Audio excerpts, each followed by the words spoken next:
souvent nos enfants à l'école, qui est de moins en moins ce sanctuaire dans lequel les querelles des hommes ne rentrent pas.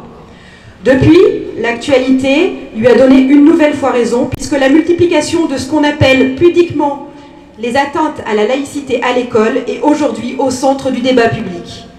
Avec la campagne Protégeons nos enfants et notre réseau de parents vigilants, nous sommes en train de briser la loi du silence sur les dangers auxquels sont exposés nos enfants. Merci pour tous les témoignages que nous avons reçus. En tant que porte-parole, je vais maintenant vous en livrer quelques-uns. Il a fallu choisir tant ils étaient nombreux. Ils sont tous édifiants et à vrai dire glaçants. Voyez vous-même. Nos cœurs de parents se révoltent en entendant ce témoignage. À la cantine, en coupant sa viande, mon fils a malencontreusement envoyé un morceau de viande dans l'assiette de son voisin d'en face, musulman, ne mangeant pas de porc. Cet enfant s'est mis dans tous ses états, à hurler, pleurer et l'a menacé de le poignarder. L'animateur de la classe a grondé mon fils, lui expliquant que c'était contraire à la religion de l'autre enfant, et il lui a dit que c'était très grave. Il lui a demandé de préparer des excuses. L'autre enfant, qui a proféré des menaces de mort, ne s'est pas fait gronder, ni punir. Les parents n'ont pas été convoqués. Ma discussion avec la directrice n'ayant pas abouti, j'ai dû faire intervenir la mairie. Je n'ai pas eu de retour officiel. Nos cœurs de parents sont déchirés en pensant à Nathan, ce petit garçon de 4 ans, qui essuie des railleries de la part de ses camarades, qui refusent de jouer avec lui car, selon eux, il est sale, puisqu'il mange du porc, et qu'il ira en enfer. Nos cœurs de parents sont effrayés quand une maîtresse de maternelle sur le plateau de Creil nous raconte qu'un jour où elle demandait à ses élèves quel métier ils voulaient faire plus tard, l'un d'eux lui répondit « Être soldat pour tuer des chrétiens ».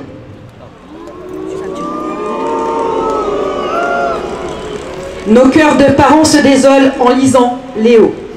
Bonjour, je suis un élève de 3e et pour la première fois, j'ai vu en cours de français une élève entrer dans la classe avec un voile. Évidemment, le prof n'a rien dit. Pas un mot sur le voile. À l'aide, conclut-il.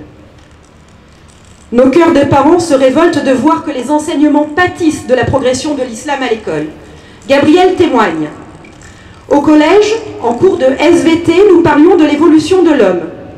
Un élève a alors coupé la parole de la prof pour lui expliquer qu'Allah a créé l'homme et qu'il n'a donc pas évolué. S'en est suivi une dispute avec des insultes et des menaces jusqu'à ce que ce dernier plante des ciseaux dans une prise électrique et hurle « Vous verrez lors du jugement ». Le plus étrange, continue Gabriel, c'est que, mis à part une sanction pour avoir dégradé une prise et endommagé le système électrique, il n'a eu aucune punition. Nos cœurs de parents sont en colère quand ils voient des professeurs courageux lâchés par leur hiérarchie. Le témoignage de Marie-Hélène est édifiant. Cours d'histoire avec les 6e, nous faisons le chapitre concernant les chrétiens persécutés dans l'Empire romain.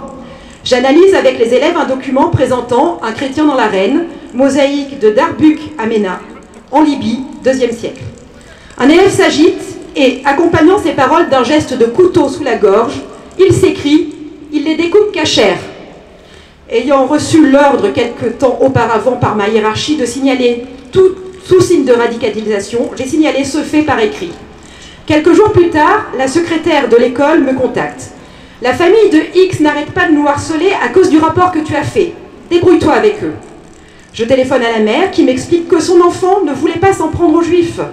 Il voulait juste dire « halal, madame ». Il ne sait même pas ce que c'est cachère. Tout va bien, donc, c'est un malentendu.